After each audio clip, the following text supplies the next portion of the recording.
नमस्कार दोस्तों, मैं अपने राज स्टूडियो चैनल में आपका स्वागत करता हूं। आज मैं सीटेट पेपर 2 है अच्छा 6 to 8 का लेके आया हूं। महत्वपूर्ण प्रश्नों की श्रृंखला है।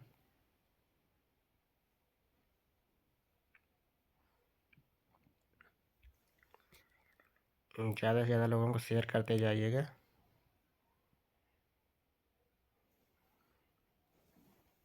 चलो ठीक है। प्रश्न नंबर 1 देखें। बच्चों के विकास के सिद्धांतों को समझना। बच्चों के विकास के सिद्धांत की साइकोलॉजी है। साइकोलॉजी का ये महत्वपूर्ण प्रश्नों की श्रृंखला चल रही है। बच्चों के विकास के सिद्धांत को समझना शिक्षक की सहायता करता है। पहले तो यहाँ बच्चों के विकास के सिद्धांतों को समझना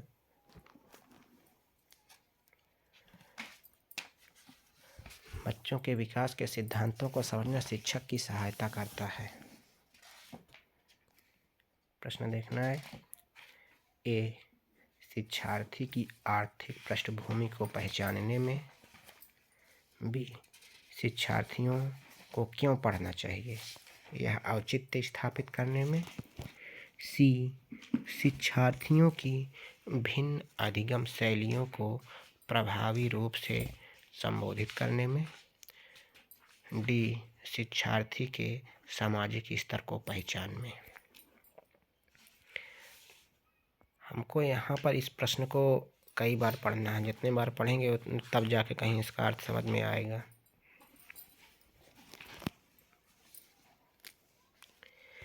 यहाँ है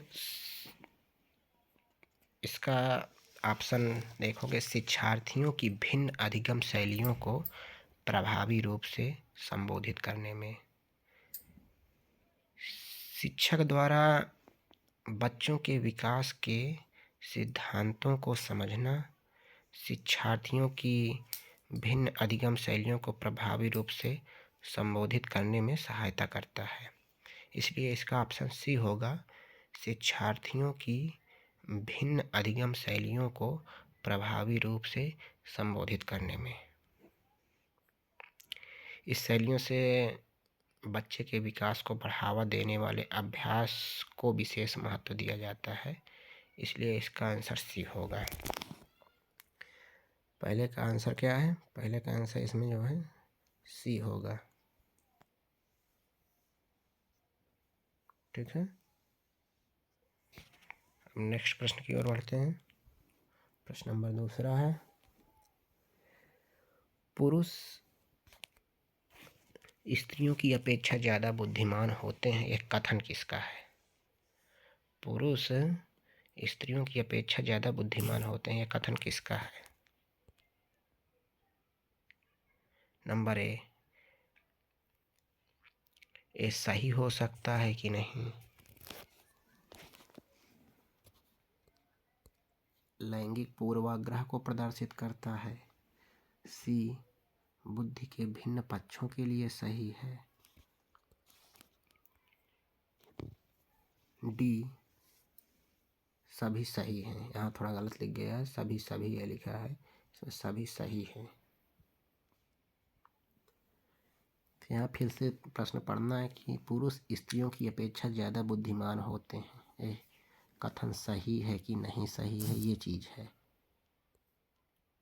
सही भी हो सकता है।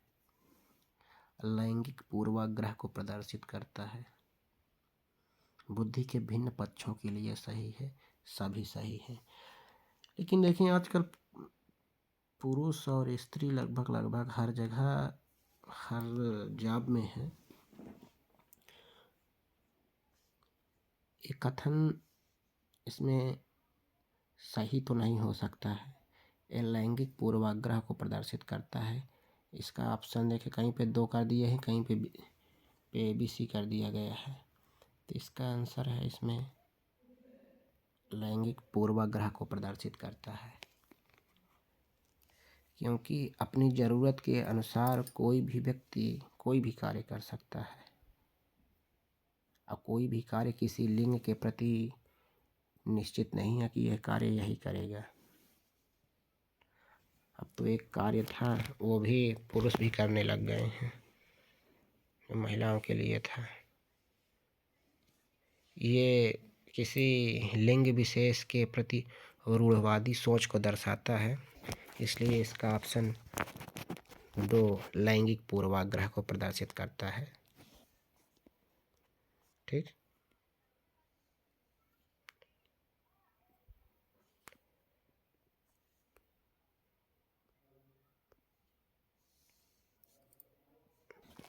नंबर 3 देखते हैं। इरफान खिलौनों को तोड़ता है, उसके पुर्जों को देखने के लिए उन्हें अलग अलग कर देता है। आप क्या करेंगे? बहुत से बच्चे आते हैं विद्यालयों में, कुछ खिलौने दे दो तो वो लोग उसको तोड़ फोड़ के ज़्यादा से ज़्यादा 2-4 दिन चलता है, उसको पुर्जे को देखने के लिए उन्हें अलग कर देता है। आप क्या करेंगे? उस पर हमेशा नज़र रखेंगे, उसके जिज्ञासी स्वभाव को प्रोत्साहित करेंगे और उसकी ऊर्जा को सही दिशा में संचारित करेंगे। नंबर सी है, उसे समझाएंगे कि खिलौने नहीं तोड़ना चाहिए। नंबर डी, इरफान को खिलौनों से कभी भी नहीं खेलने देंगे।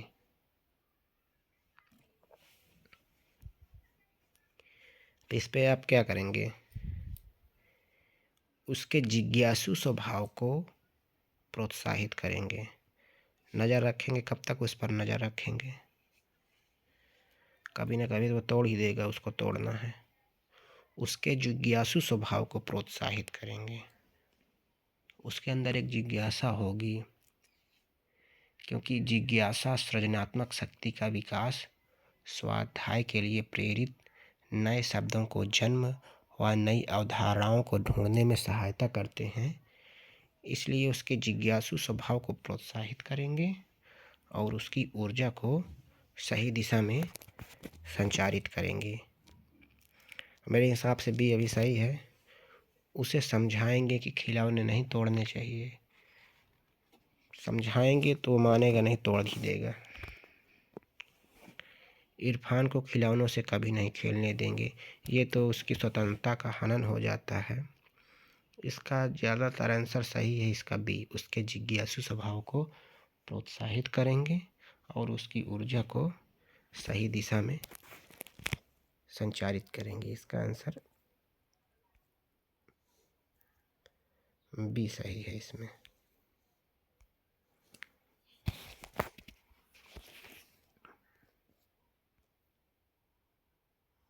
ऑप्शन इसका बी सही हो रहा है। नंबर 4 में आते हैं। आनुवांशिकता को सामाजिक रचना माना जाता है।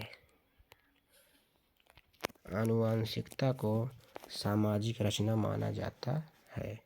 गौड़, गत्यात्मक, स्थिर, प्राथमिक। आनुवांशिकता को सामाजिक रचना माना जाता है।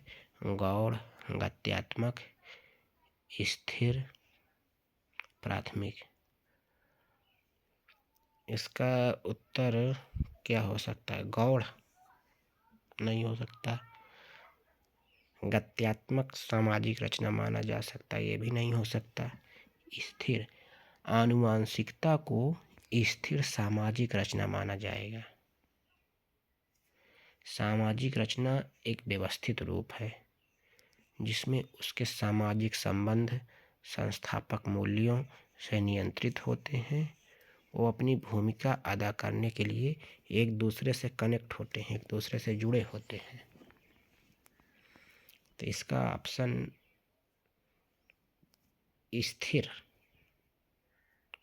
आनुवांशिकता को स्थिर सामाजिक रचना माना जाता है। डी हो नहीं सकता, प्राथमिक नहीं हो सकता।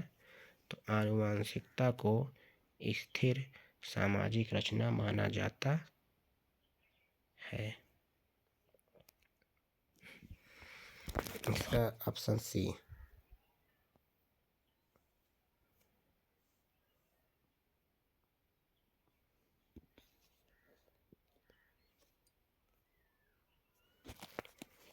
अगला है सबसे अधिक और जटिल सामाजिकरण होता है।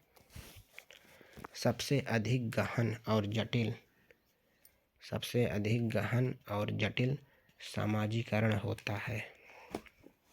ये कब हो सकता है? किशोरावस्था के दौरान, पूर्व बाल्यावस्था के दौरान, प्रौढ़ावस्था के दौरान, व्यक्ति के पूरे जीवन में सबसे अधिक गहन और जटिल सामाजिकरण होता है। देखें, किशोरावस्था के दौरान ही होगा, क्योंकि किशोरावस्था के दौरान सबसे जटिल गहन सामाजिकरण होता है, क्योंकि इस अवस्था में शिक्षार्थियों में अनेक सामाजिक मनोवैज्ञानिक परिवर्तन होते रहते हैं, शारीरिक परिवर्तन होते रहते हैं। उनमें यौन परिपक्वता और चिंतन परिपक्वता योग्यता भी शामिल होने लगती है। इसलिए सबसे अधिक गहन और जटिल सामाजिकरण किशोरावस्था ही होगी। पूरे बाल्यावस्था नहीं हो सकती। प्रौढ़ावस्था के दौरान आदमी समझदार हो जाता है। व्यक्ति के पूरे जीवन में गहन और जटिल सामाजिकरण उसी समय व्यक्ति के पूरे जीवन में, तो इसमें सबसे अधिक गहन और जटिल सामाजिकरण होगा किशोरावस्था के दौरान। इसका ऑप्शन होगा ए नंबर।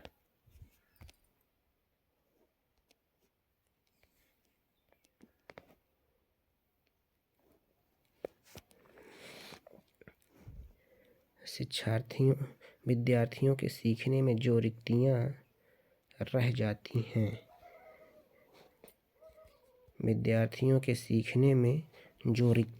जाती हैं उसके निदान के बाद होना चाहिए। विद्यार्थियों के सीखने में जो रिक्तियां रह गई उसके निदान के बाद क्या होना चाहिए? सघन अभ्यास कार्य, तब भी कुछ न कुछ रह जाती हैं। सभी पाठों को व्यवस्थित रूप से दोहराना। सी है शिक्षार्थियों और अभिभावकों को उपलब्धि के विषय में बताना। डी है समुचित उपचारात्मक कार्य।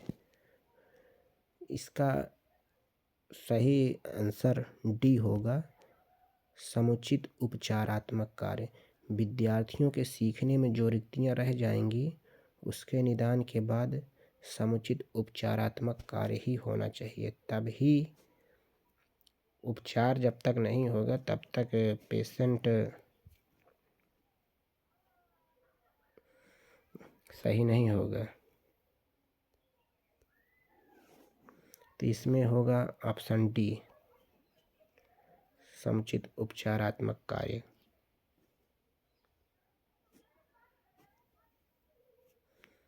नेक्स्ट प्रश्न की ओर चलते हैं। सृजनात्मक उत्तरों के लिए आवश्यक है विषय वस्तु आधारित प्रश्न। बी है मुक्त उत्तर वाले प्रश्न। सी है एक अत्यंत अनुशासित कक्षा। और डी है प्रत्यक्ष शिक्षक एवं प्रत्यक्ष प्रश्न।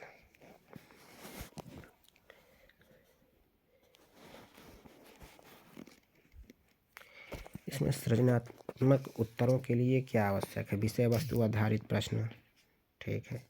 मुक्त उत्तर वाले प्रश्न बच्चे के जो समझ में आए वो पूछे, वो उसके अंदर हिचक नहीं होनी चाहिए कि पूछना चाहिए कि नहीं पूछना चाहिए।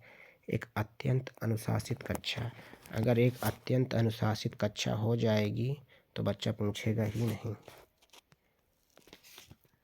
और प्रत्यक्ष शिक्षक एवं प्रत्यक्ष प्रश्न, ये शायद ही हो कि प्रत्यक्ष शिक्षक रहे और प्रत्यक्ष प्रश्न कोई बच्चा पूछ ले। जल्दी नहीं पूछते, सबके अंदर कुछ न कुछ जिज्ञासाएं चलती रहती हैं, वो बाद में भी पूछ सकते हैं। इसलिए इसका उत्तर होगा मुक्त उत्तर वाले प्रश्न, ओपन, बी नंबर।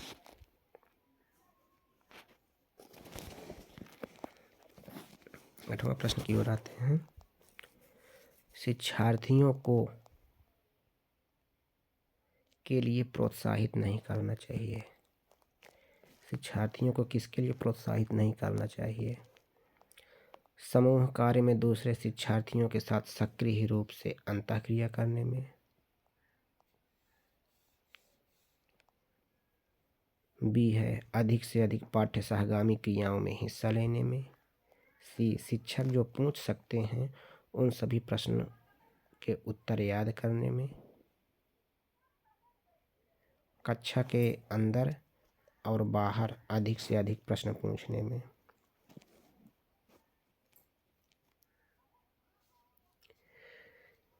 शिक्षार्थियों को शिक्षक जो पूछ सकते हैं उन सभी प्रश्नों के उत्तर याद करने के लिए प्रोत्साहित नहीं करना चाहिए, क्योंकि उन प्रश्न उत्तरों में शिक्षार्थी कक्षा में समझ लेते हैं व कंठस्थ कर लेते हैं।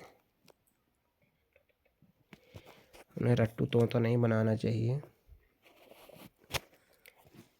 इसका आंसर होगा शिक्षार्थी जो पूछ सकते हैं उन सभी प्रश्नों के उत्तर याद करने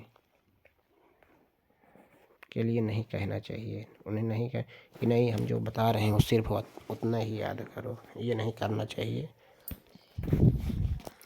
उन्हें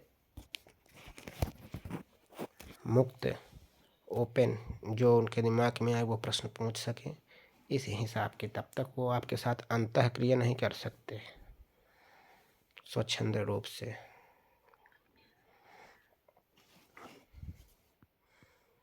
इसका आंसर होगा सी।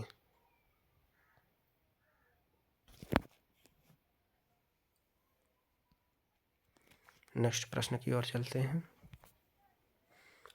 शिक्षार्थियों को, ये वही प्रश्न रिवीजन हो गया है। शिक्षार्थियों को के लिए प्रोत्साहित नहीं करना चाहिए, इसका वही आंसर है शिक्षक जो पूछ सकते हैं उन सभी प्रश्नों का उत्तर याद करने में। ये रिवीजन हो गया शायद। इसका आंसर सी है। शिक्षक जो पूछ सकते हैं उन सभी प्रश्नों के उत्तर याद करने में। नेक्स्ट प्रश्न की ओर चलते हैं। निम्नलिखित में से कौन सा रचनात्मक आकलन के लिए उचित उपकरण नहीं है? निम्नलिखित में से कौन सा रचनात्मक आकलन के लिए उचित उपकरण नहीं है? मौखिक प्रश्न, सत्र परीक्षा, सी प्रश्नोत्तरी और खेल, डी दत्त कार्य। निम्नलिखित में रचनात्मक आकलन के लिए उचित उपकरण नहीं है। मौखिक प्रश्न, सत्र परीक्षा, प्रश्नोत्तरी और खेल। सत्र परीक्षा रचनात्मक आकलन के लिए उचित उपकरण नहीं है। इसका आंसर बी होगा। सत्र परीक्षा रचनात्मक आकलन के लिए उचित उपकरण नहीं है। रचनात्मक आकलन हेतु मौखिक प्रश्न, प्रश्नोत्तरी और खेल व दत्त कार्य उचित उपकरण है। इसके द्वारा आकलन के परिणामों का अगले अधिगम अनुभव को बदलने के लिए जो है उपयोग किया जाता है। इसलिए रचनात्मक आकलन के लिए उचित उपकरण सत्र परीक्षा कभी नहीं हो सकती। ठीक है, अगले प्रश्न की ओर चलते हैं।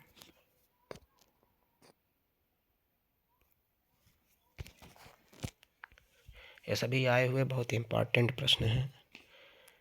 ये श्रृंखला चल रही है। आप मेरे इस चैनल पर, राज स्टूडियो पर 8 बजे भी आ सकते हैं, मैं उसी टाइम लाइव आता हूँ।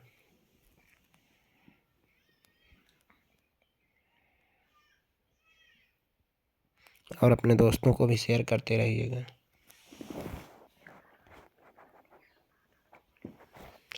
सीटेट जो फरवरी में होना है उसकी संभावना को लेकर ये प्रश्न की महत्वपूर्ण श्रृंखला तैयार की गई है।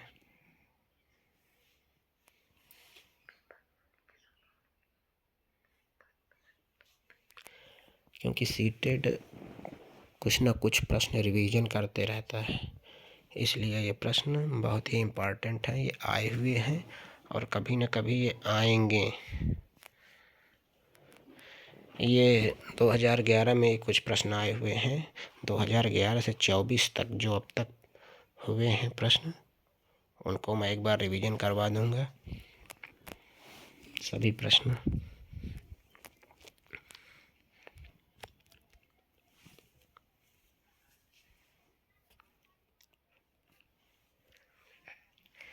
क्रिस्टीना अपनी कक्षा को क्षेत्र भ्रमण पर ले जाती है। क्रिस्टीना एक कोई मैडम है, वो अपने कक्षा को क्षेत्र भ्रमण पर ले जाती है और वापस आने पर अपने विद्यार्थियों के साथ भ्रमण पर चर्चा करती है। क्रिस्टीना अपनी कक्षा को क्षेत्र भ्रमण पर ले जाती है और वापस आने पर विद्यार्थियों के साथ भ्रमण पर चर्चा करती है। यह किस ओर संकेत करता है? सीखने के लिए आकलन, आकलन के लिए सीखना, आकलन का सीखना, सीखने का आकलन। अच्छा, क्रिस्टीना अपनी कक्षा के बच्चों को क्षेत्र भ्रमण पर ले जाती है और वापस आने पर वह अपने विद्यार्थियों के साथ भ्रमण पर चर्चा करती है। यह सीखने के लिए आकलन की ओर संकेत करता है, क्योंकि अगर हम किसी को ले जाते हैं तो सीखने के लिए ही ले जाएंगे।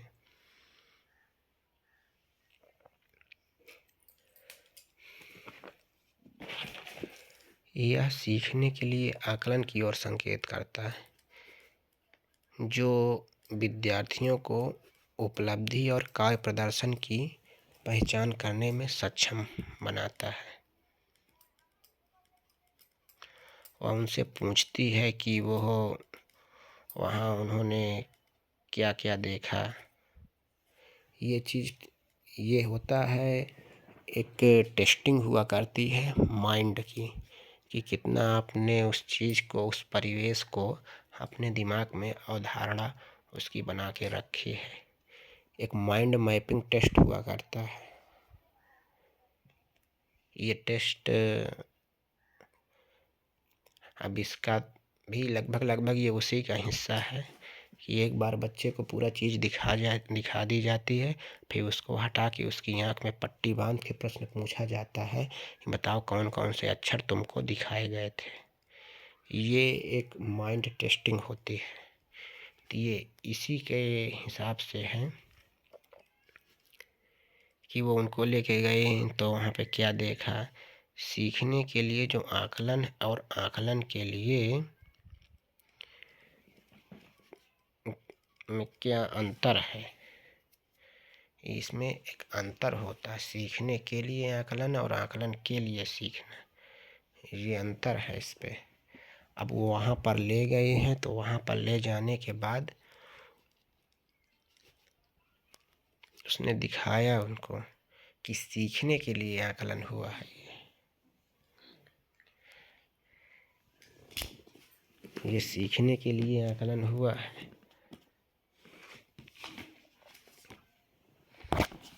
तो इसका उत्तर है, इसका सीखने के लिए आकलन फर्स्ट नंबर है इसका।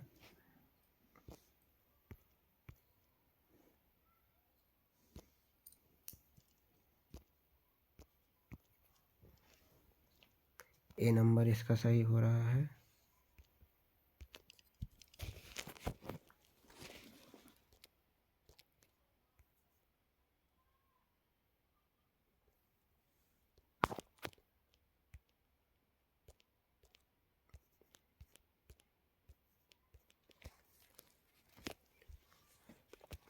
सीखने के लिए आकलन। 12वां नंबर है, प्रत्येक विद्यार्थी स्वयं में विशिष्ट है। इसका क्या अर्थ है? इसका अर्थ है कि प्रत्येक विद्यार्थी स्वयं में विशिष्ट है। इसका क्या अर्थ है?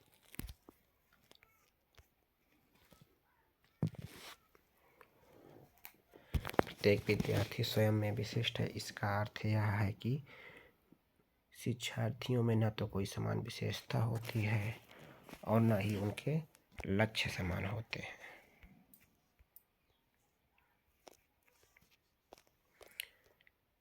सभी शिक्षार्थियों के लिए एक समान पाठ्य चर्चा संभव नहीं है। सी है, एक विषम रूपी कक्षा में शिक्षार्थियों की क्षमताओं को विकसित करना असंभव है। डी है, कोई भी दो शिक्षार्थी अपनी योग्यताओं, रुचियों और प्रतिभाओं में एक समान नहीं होते।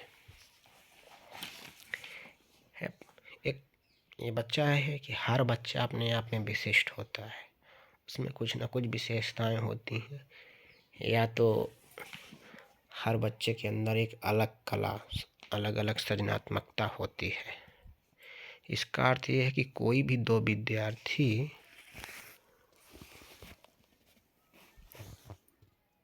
अपनी योग्यताओं, रुचियों और प्रतिभाओं में एक समान नहीं होते, क्योंकि उनके शारीरिक, मानसिक, संवेगात्मक, सामाजिक विकास भिन्न भिन्न होते हैं। क्योंकि हर बच्चा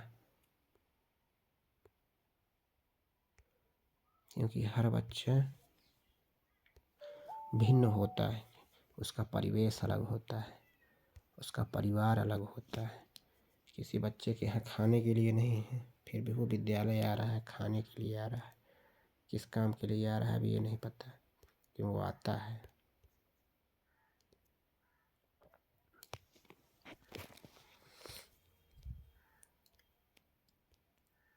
उन सभी के लिए एक समान पाठ्य चर्चा भी संभव नहीं है, क्योंकि परिवेश एक समान नहीं है, सामाजिक संरचनाएं सब अलग अलग हैं। एक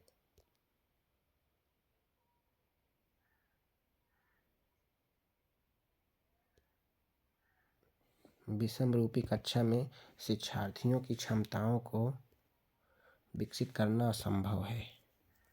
कोई भी दो शिक्षार्थी अपनी योग्यताओं, रुचियों और प्रतिभाओं में एक समान नहीं होते।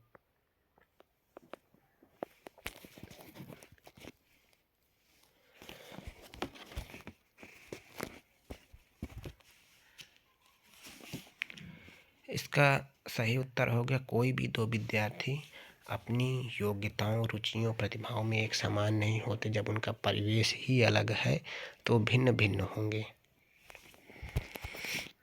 आज ये पेन की कोई समस्या आ गई, पेन नहीं चल रहा है, शायद रिचार्ज नहीं हो पाया इसका।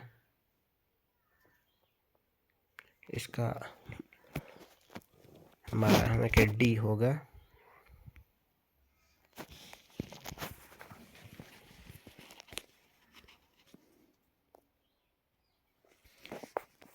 पियाजे के अनुसार विकास की पहली अवस्था जन्म से लगभग 2 वर्ष आयु के दौरान बच्चा सबसे बेहतर सीखता है। ए, निष्क्रिय शब्दों को समझने के द्वारा।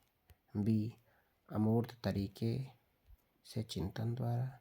सी, भाषा के नए अर्जित ज्ञान से अनुप्रयोग द्वारा। डी, इंद्रियों के प्रयोग द्वारा। पियाजे के अनुसार विकास की पहली अवस्था जन्म से लगभग 2 वर्ष आयु के दौरान होती है। इस अवस्था के दौरान बच्चा इंद्रियों के प्रयोग द्वारा सबसे बेहतर सीखता है। इस अवस्था में बच्चा सहज क्रियाओं व ज्ञानेंद्रियों द्वारा ध्वनि, स्पर्श, गंध, रस का अनुभव प्राप्त करता है और अनुभवों की पुनरावृत्ति के कारण वातावरण में उपस्थित उद्दीपक की कुछ विशेषताओं से परिचित होता है। इसलिए इसका आंसर होगा इंद्रियों के प्रयोग द्वारा। पियाजे के अनुसार विकास की पहली अवस्था जन्म से लगभग 2 वर्ष की आयु के दौरान बच्चा इंद्रियों के प्रयोग द्वारा सबसे बेहतर सीखता है। इसका उत्तर होगा डी नंबर। 13वें प्रश्न का डी।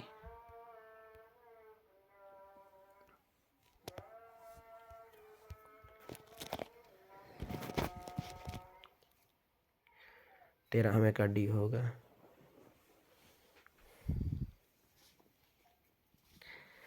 14वें प्रश्न पे आते हैं। सीखने का वह सिद्धांत जो पूर्ण रूप से और केवल अवलोकनीय व्यवहार पर आधारित है, सीखने के सिद्धांत से संबद्ध है। सीखने का वह सिद्धांत जो पूर्ण रूप से और केवल अवलोकनीय व्यवहार पर आधारित है, सीखने के सिद्धांत से संबद्ध है। सीखने का वह सिद्धांत कई बार पढ़ना पड़ता है तब इसका उत्तर समझ में आता है। सीखने का वह सिद्धांत जो पूर्ण रूप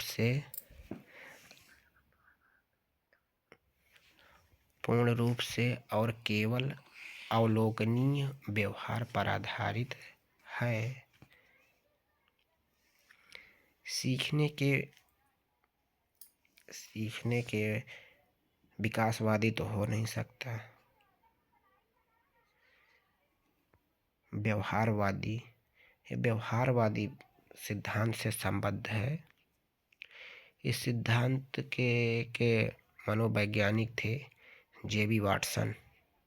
उन्होंने कहा था किसी व्यक्ति का व्यवहार उसकी भीतरी और निजी अनुभूतियों पर आधारित न होकर उसके माहौल से निर्देशित होता है। इसलिए सीखने का वह सिद्धांत जो पूर्ण रूप से और केवल अवलोकनीय व्यवहार पर आधारित है, सीखने के व्यवहारवादी सिद्धांत से संबंधित है। रचनावादी नहीं हो सकता और संज्ञानवादी भी नहीं हो सकता। इसका 14वें का डी होगा, व्यवहारवादी।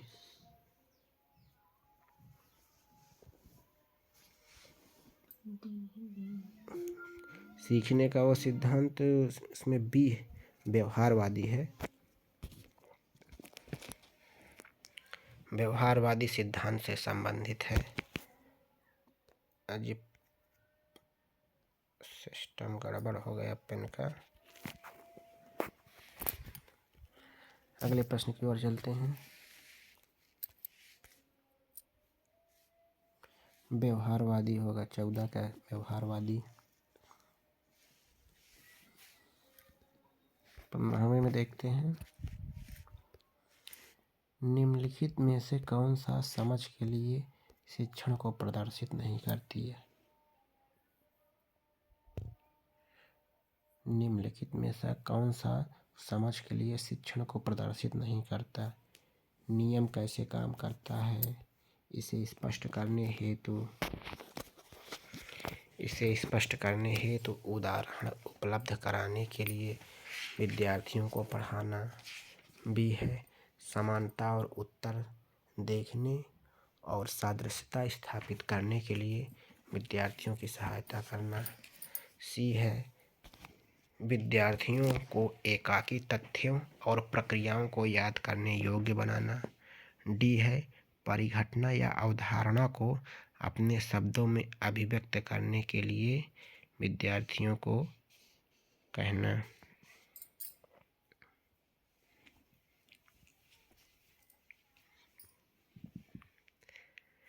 निम्नलिखित में से फिर से प्रश्न पढ़ना पड़ेगा। जब तक प्रश्न को बार बार पढ़ेंगे तब जाके उसका आंसर निकल सकता है। एक बार में हो सकता है अगर आपको समझ में आ जाए तो बात अलग है, लेकिन एक बार में प्रश्न समझ में नहीं आता, इसे बार बार पढ़ना पड़ेगा। निम्नलिखित में से कौन सा कथन शिक्षण को प्रदर्शित नहीं करता? ए, नियम कैसे काम करता है। इसे स्पष्ट करने हेतु उदाहरण उपलब्ध करने के लिए विद्यार्थियों को पढ़ाना। बी,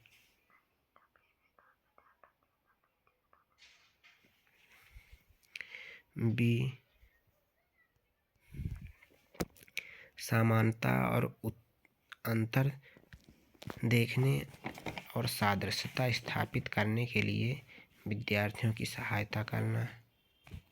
सी, विद्यार्थियों को एकाकी तथ्यों और प्रक्रियाओं को याद करने योग्य बनाना।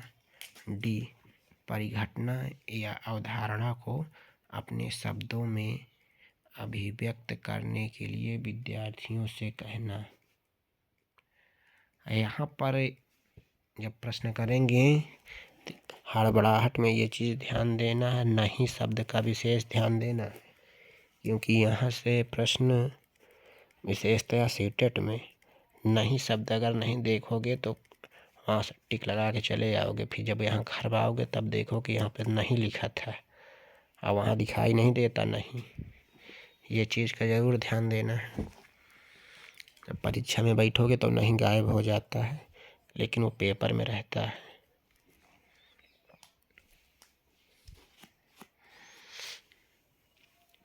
इसमें विद्यार्थियों को एकाकी तथ्यों और प्रक्रियाओं को याद करने योग्य बनाना।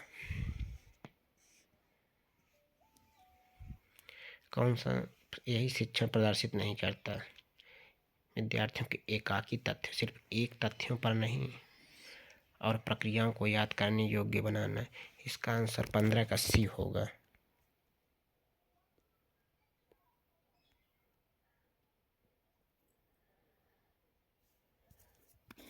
15 का सी होगा।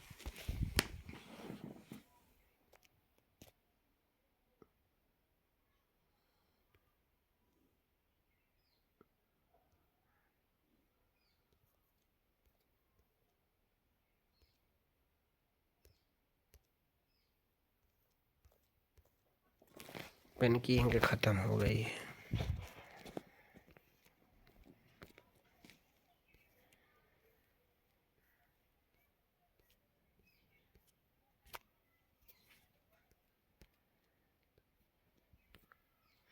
सोलहवें प्रश्न में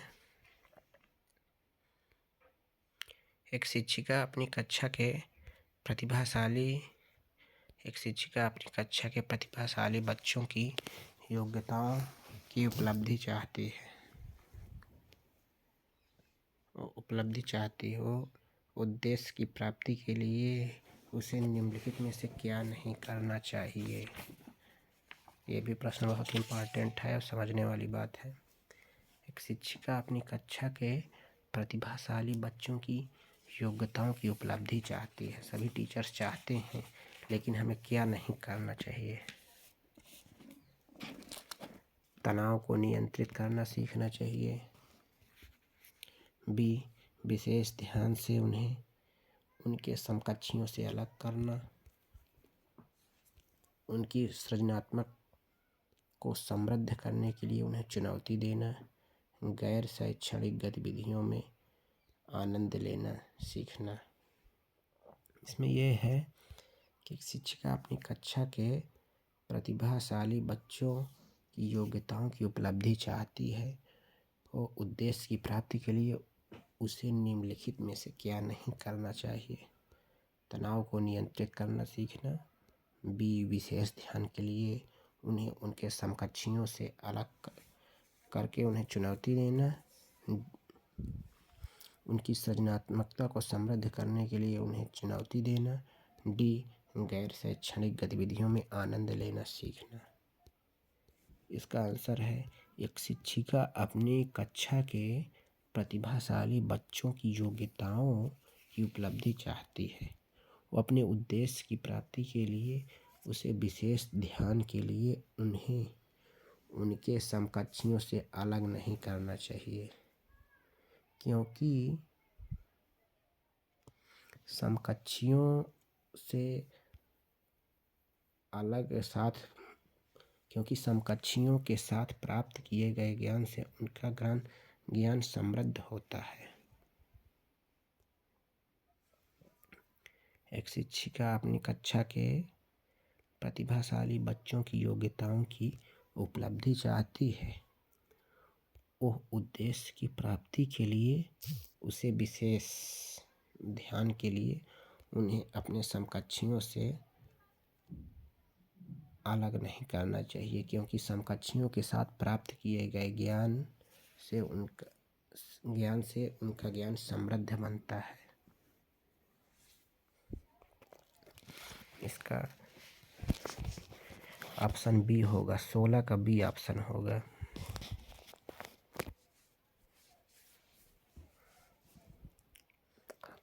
अगले प्रश्न पे आते हैं। इसमें भी देखो नहीं लगा है, नहीं शब्द है। क्या नहीं करना चाहिए? अब पेन खराब हो गया, नहीं तो अलग से नोटिस करता नहीं शब्द।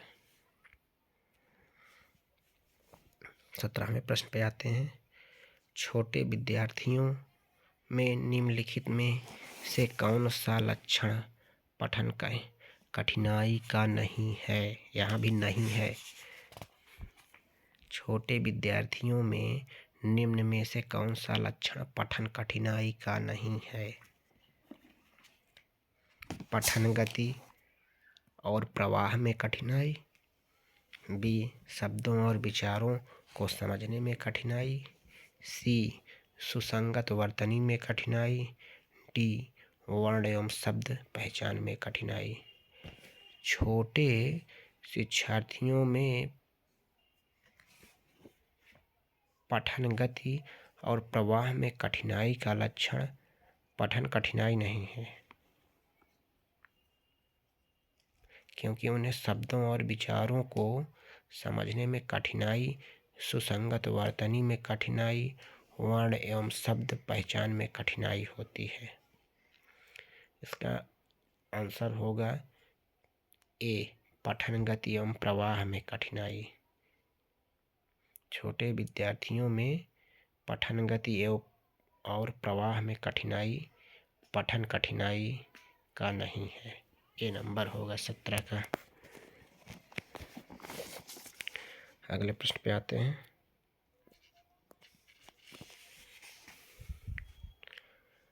निम्नलिखित में से कौन सी विशेषता आंतरिक रूप से अभिप्रेरित बच्चों के लिए सही नहीं है? आगे कट जाता है, पता नहीं प्रश्न क्या है। सही नहीं है। निम्नलिखित में से कौन सी विशेषता आंतरिक रूप से अभिप्रेरित करने के लिए सही नहीं है? ए उन्हें कार्य करने में आनंद आता है, बी वे कार्य करते समय उच्च स्तर की ऊर्जा प्रदर्शित करते हैं, वे चुनौती भरे कार्यों को पसंद करते हैं, डी वे हमेशा सफल होते हैं। फिर प्रश्न पढ़ना, निम्नलिखित में से कौन सी विशेषता आंतरिक रूप से अभिप्रेरित बच्चे के लिए सही नहीं है? उन्हें कार्य करने में आनंद आता है, वे चुनौती करते समय उच्च स्तर की ऊर्जा प्रदर्शित करते हैं,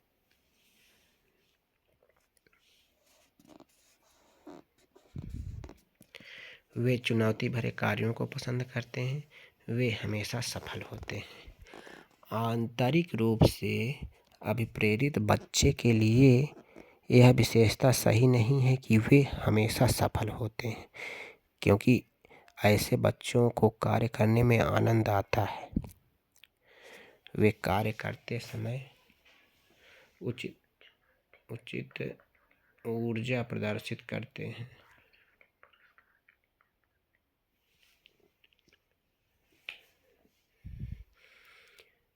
उच्च स्तर की ऊर्जा प्रदर्शित करते हैं और वे चुनौती भरे कार्यों को भी पसंद करते हैं। तो इसका आंसर होगा वे हमेशा सफल होते हैं। यहाँ पर नहीं शब्द लगा है, इस वजह से इसका कि वे हमेशा सफल होते हैं। 18 का 4 नंबर है डी। 19वें प्रश्न पे आते हैं। शिक्षार्थियों का आत्मनियमन अपने सीखने का शिक्षार्थियों का आत्मनियमन की ओर संकेत करता है। विद्यार्थियों के व्यवहार के लिए विनियम बनाना, विद्यार्थियों के व्यवहार के लिए विनियम बनाना। बी है शिक्षार्थी निकाय द्वारा बनाए गए नियम विनियम, स्वयं अनुशासन और नियंत्रण, अपने सीखने का स्वयं पर्यवेक्षण करने की उनकी योग्यता।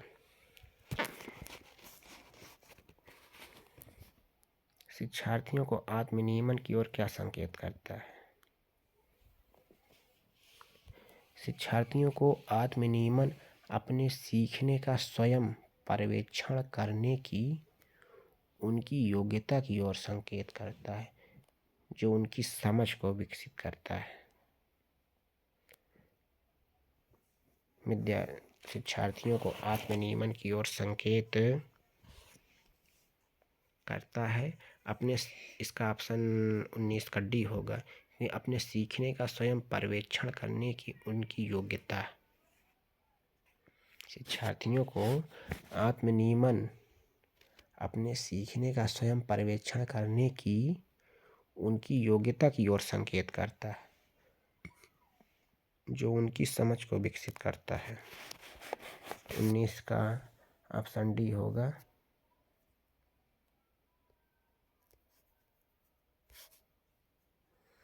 नेक्स्ट प्रश्न की ओर चलते हैं।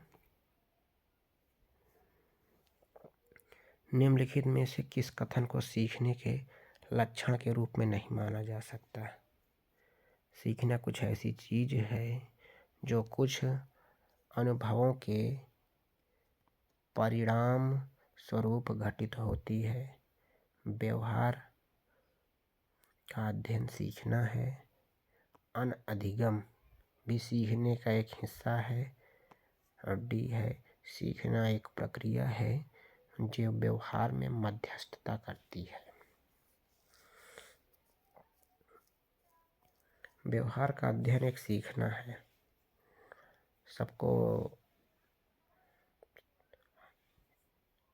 सीखना भी एक प्रक्रिया है जो व्यवहार में मध्यस्थता करती है। सीखना कुछ ऐसी चीज है जो अनुभवों के परिणाम स्वरूप घटित होती है। इसका आंसर होगा व्यवहार का अध्ययन। व्यवहार में अगर परिवर्तन हुआ तभी तो सीख रहा है। व्यवहार का अध्ययन सीखना है।